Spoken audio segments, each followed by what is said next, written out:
Hello and welcome to this creative writing, fiction writing webinar for years 10 and 11.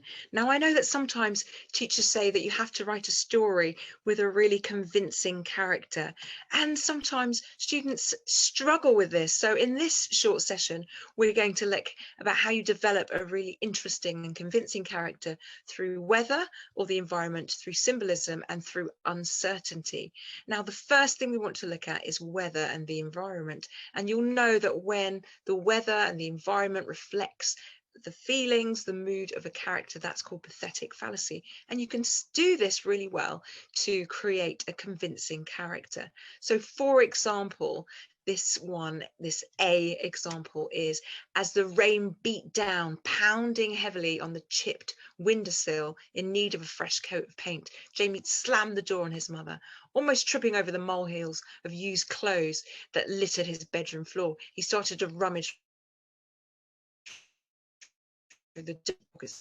And here you've got the rain beating heavily, pounding on the chipped windowsill and the door slamming. So all of this is giving us a really convincing idea of this young boy, that his home is neglected and he is neglected, his relationship with his mother is neglected, and his room is just filthy and grubby and littered with all these clothes. It's giving us really strong sense, character, because we're describing the setting, the weather, the environment that he's in.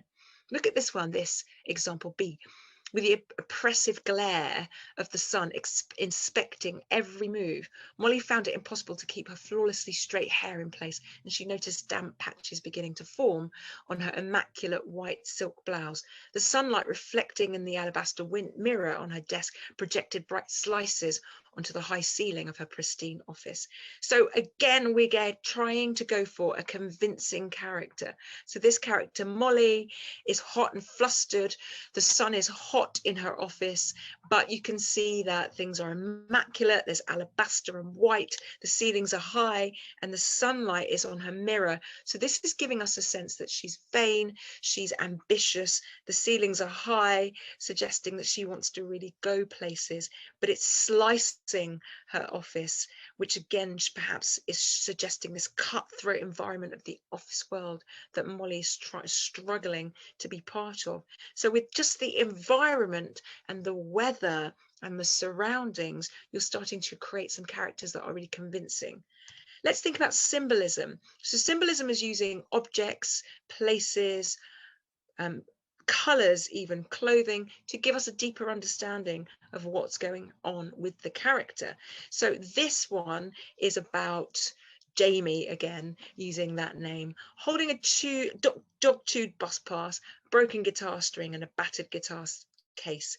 Jamie pictured the smile on Luke's face when he finally told him that he wanted to join the band. Now the symbolism here, the deeper meaning, is the bus pass is dog-chewed and the broken string and the battered guitar case is giving us a sense that Jamie isn't really a good guitarist, and the look on Luke's face isn't going to be what he's expecting. So we've got kind of symbolism and clues to suggest that Jamie will be very disappointed when he turns up trying to join the band.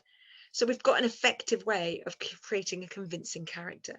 The last one is about uncertainty, and you can try using unreliable narrators to create this uncertainty. Now, unreliable narrators are characters who are not completely accurate or trustworthy because they have problems. They've got problems with their mental state, with their maturity or their motivation.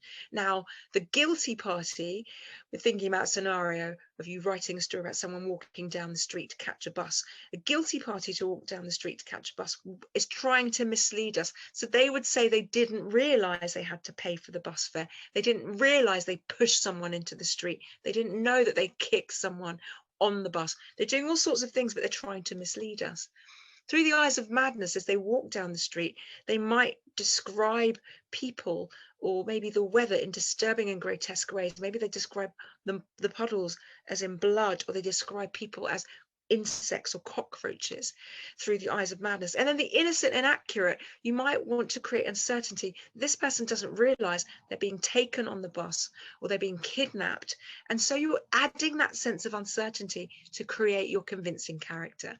So think about developing convincing characters. Use the weather, use symbolism, and use uncertainty through unreliable narrators. I hope that's helped you. Thank you for joining me.